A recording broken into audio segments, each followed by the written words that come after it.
Happy new website day, everybody. I'm Quinn McCord. And I'm Amy Walter. Well, we're laughing through our tears here over at the hotline. But who's laughing when it comes to Senate FEC reports? Just came out the other day. We put them together for you. Actually, this guy put them all together for you. A couple of things that I noticed. First, Mississippi Senator Roger Wicker raised a cool $2.5 million on the Democratic side. Minnesota funny man Al Franken raised $2.2 million, but also spent a whole big chunk of it. And the cousins Udall raised a whole lot of money in New Mexico and Colorado. All right, Quinn, what does this mean for the race for the Senate?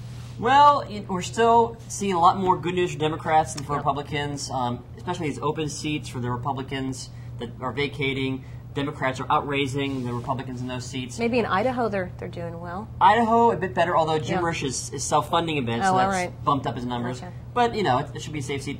But moreover, the good news for Democrats is even against the GOP challengers, they're still behind, but they're at least keeping pace so that in the last couple months the DSCC can swoop in, with some last-minute campaign ads in places like Maine or Alaska. Right. Certainly. So even though these guys have, in some cases, actually, it seems almost across the board, Republican incumbents have at least a 2-to-1 cash on hand advantage. That's true, and I'm sure that Sununu is good. He has twice as much cash as Jeanne Shaheen, but that's a state. Collins. So does Collins. Yeah. These are states that the DSCC is just waiting to pounce. All right. And does the NRC have the wherewithal to respond and help these people out?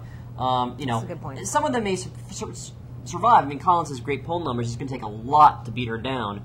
But, Tom Allen's going to have the backup that maybe she won't. So. All right, what about those sort of next-tier races? The ones that everybody asks about. What about the surprises? People are looking at places like Kentucky, for example. What's going on there? Well, Mitch McConnell is one of the best campaigners ever, and he's smart. He's run a lot of early ads, but he still has this huge stockpile of money even with these ads he's run.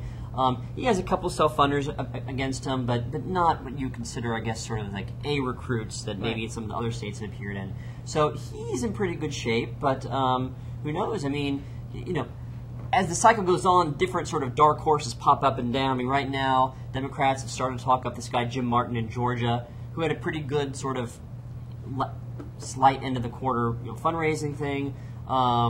But you never know what's going to break at the end. So. Yeah. The one thing I want to ask you finally, which is, what's up with Al Franken? The guy raises a ton. He spends a ton. Has he not heard of the internet? Isn't that where you're supposed to be raising money now so you don't have all that overhead? Is he spending it on mail, or where is he spending it?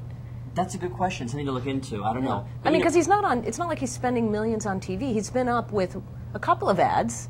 But it seems to me that that's been pretty light. Maybe he spent a lot of it trying to buy off these convention delegates. Oh, well, there we go. But maybe his staff is overpaid. You Franken staffers were watching you. So. Oh my gosh, he's totally taken him out. All right, but good, big fans of the show, the Franken staff. So yes, thank you. You love Franken. Yes. All right. Well, that wraps it up for this week. If you're lounging around this weekend with nothing better to do on an 80-degree day, well, hey, come and check out the new Hotline website. Happy Friday. I'm Amy Walter. And I'm Quinn McCord. Have a great weekend, and we'll see you next week on HotlineTV.